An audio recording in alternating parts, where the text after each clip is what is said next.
O pecado que Deus não perdoa.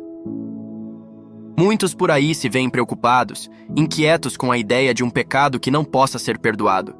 Existem aqueles que pensam que atos horríveis como tirar uma vida, machucar alguém ou virar as costas para o amor de Deus possam ser imperdoáveis. Outros temem que erros que muita gente comete, como se divorciar, desistir da própria vida ou continuar errando sem se arrepender, sejam os que os levarão para longe de Deus para sempre. E há ainda quem sinta o peso de cada erro como uma corrente, achando que tantas falhas não podem ser apagadas. No entanto, mesmo esses erros graves, esses pecados que parecem enormes, podem ser deixados para trás se houver uma verdadeira transformação no coração de quem os cometeu. Se buscarmos sinceramente o perdão, ele nos será dado. Vemos isso claramente na Bíblia. Paulo, que antes perseguia os que seguiam Jesus, mudou completamente de vida e foi abraçado pela misericórdia divina, como nos conta o livro de Atos, capítulos 9, versículos de 1 a 19. O rei Davi também cometeu atos terríveis, mas encontrou o perdão ao se arrepender de coração partido, conforme a história contada em Samuel, nos capítulos 11 e 12. Mesmo Moisés, que chegou a duvidar, voltou-se para Deus e foi acolhido. Êxodo 32, versículos 7 a 14. E Pedro, que negou Jesus por 3 vezes, chorou arrependido e foi perdoado, como vemos em Lucas, capítulo 22, versículos de 54 a 62. Seja muito bem-vindo ao canal do Pastor Cláudio Corgozinho. Muito obrigado por assistir a este vídeo, se inscrever e ativar as notificações. Este é um canal cristão, voltado para o povo de Deus. Portanto, tudo que for falado neste canal está relacionado com a palavra de Deus. Aqui você tem acesso a mensagens bíblicas, estudos teológicos, devocionais e muito mais para abençoar a sua vida e a sua família. Eu te convido a acessar o link que está na descrição deste vídeo para conhecer a Bíblia de Estudos Apologética com Apócrifos, para você aprender mais sobre a palavra de Deus. Ao comprar pelo link, você está apoiando financeiramente este canal. Muito obrigado pelo apoio. Deus te abençoe, em nome de Jesus. A verdade é que todos nós cometemos erros, como afirma Romanos, capítulo 3, versículo 23. Pois todos pecaram e estão destituídos da glória de Deus. Não somos perfeitos, e em algum momento todos nós vamos tropeçar. Deus conhece nossa natureza frágil e tem paciência. Mesmo que às vezes nos sintamos longe dele por causa de erros que repetimos, não devemos perder a esperança.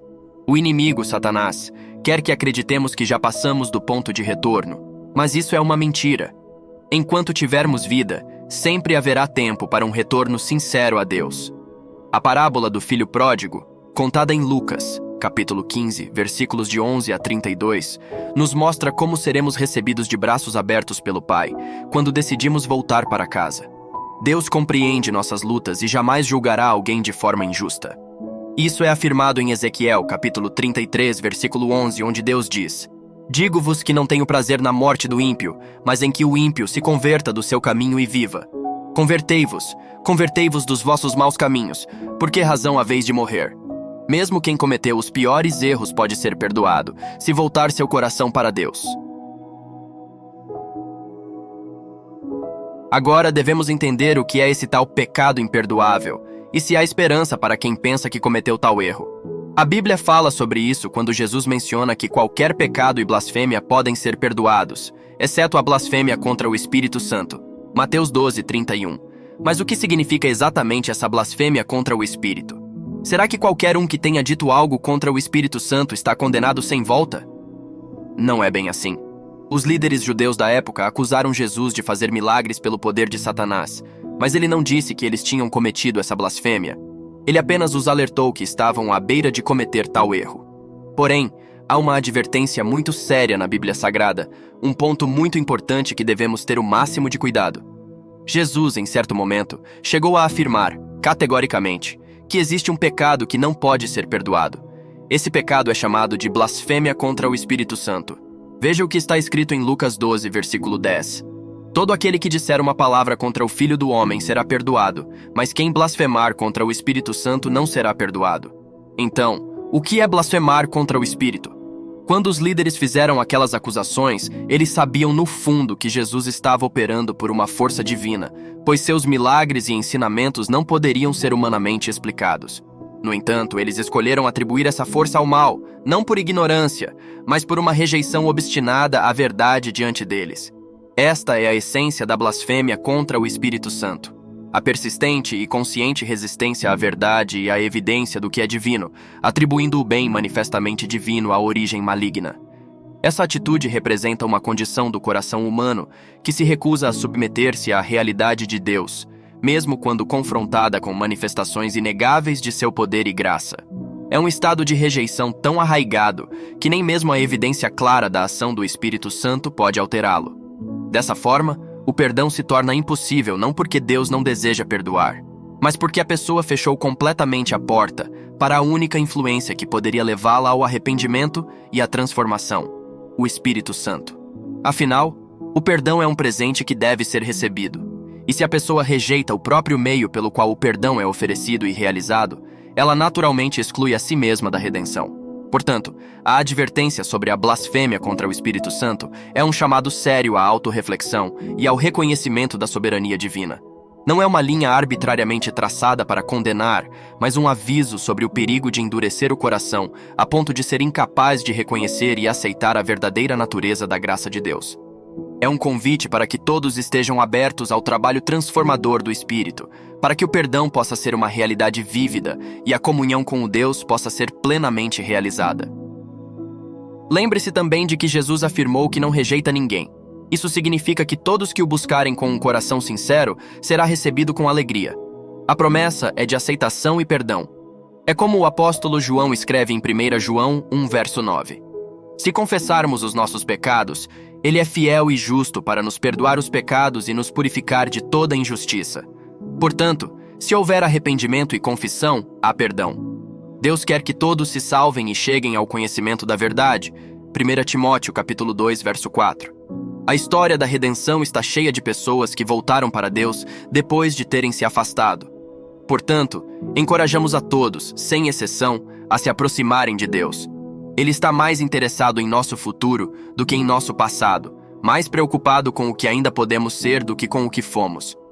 Em Filipenses 1:6, Paulo nos garante: estou plenamente certo de que aquele que começou a boa obra em vós há de completá-la até ao dia de Cristo Jesus. Assim, se Deus começou uma obra em sua vida, Ele é fiel para completá-la. Não é o homem que completa essa obra, mas Deus em nós. E se nos desviamos, Ele está pronto para nos restaurar. Meu querido irmão ou irmã que me ouve, eu tenho uma palavra vinda do trono para você que sabe que Deus está falando contigo. Preste muita atenção. Lembre-se do que Jesus nos ensina em João 6:37. Todo o que o Pai me dá virá a mim, e o que vem a mim de maneira nenhuma o lançarei fora. Isso é uma garantia pessoal para você, que nenhum coração buscando sinceramente a Jesus será jamais rejeitado. É uma promessa de aceitação, uma promessa de perdão. Considere o que o apóstolo João nos revela em 1 João capítulo 1, verso 9. Se confessarmos os nossos pecados, Ele é fiel e justo para nos perdoar os pecados e nos purificar de toda injustiça. Veja, se houver em você um arrependimento genuíno e uma confissão honesta, há perdão esperando para ser recebido. Não há coração, por mais ferido ou pesaroso, que Deus ignore, como o salmista diz em Salmos 51:17. Os sacrifícios para Deus são o espírito quebrantado. A um coração quebrantado e contrito não desprezarás, ó Deus. Deus deseja que todos sejam salvos e venham a conhecer a verdade. 1 Timóteo 2:4. A narrativa da redenção humana está repleta de histórias de pessoas que retornaram para os braços de Deus após terem se desviado. Assim, eu te encorajo, sem exceção, a dar um passo em direção a Deus. Ele está mais interessado no que você ainda pode se tornar do que nos erros do seu passado. Isso vale para você que nunca recebeu Jesus como Senhor e Salvador, quanto para você que já confessou, mas que por essas coisas da vida acabou tomando outro caminho. Está na hora de voltar para casa. Jesus está te chamando. Não resista ao Espírito Santo. E não se esqueça do que está escrito em 1 Tessalonicenses 5, 23 e 24. O próprio Deus da paz vos santifique completamente, e o vosso espírito e alma e corpo sejam conservados irrepreensíveis para a vinda de nosso Senhor Jesus Cristo. Fiel é o que vos chama, o qual também o fará. Este trecho ressalta a fidelidade de Deus em santificar e preservar aquele que crê, e é humilde para fazer o caminho de volta para o Pai. Creia, Deus começou algo em você e Ele vai terminar. Não depende só de você, é Deus quem opera em nós e se encarrega da parte mais difícil. Encerro com o convite de Isaías, capítulo 1, verso 18. Vinde então e argui-me, diz o Senhor. Ainda que os vossos pecados sejam como a escarlata, eles se tornarão brancos como a neve.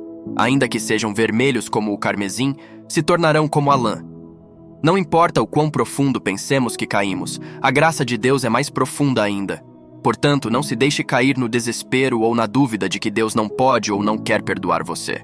O Evangelho é a boa nova de que há esperança, há perdão e há um novo começo disponível para todos que se voltam para o Senhor através de Jesus Cristo. Termino com a poderosa palavra que está em Romanos 5, 20. Veio, porém, a lei para que a ofensa abundasse, mas onde o pecado abundou, superabundou a graça. Aleluia. Ficamos por aqui na ministração de hoje. Muito obrigado por ter ficado até o final.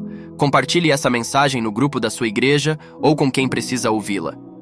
Eu sei que o Espírito Santo vai te mostrar as pessoas certas. Apenas obedeça ao Espírito do Senhor. Convido a continuar a aprender mais sobre a poderosa Palavra de Deus. Para isso, basta clicar em um dos 2 vídeos que selecionei para você. Te aguardo lá dentro. Deus te abençoe, em nome de Jesus.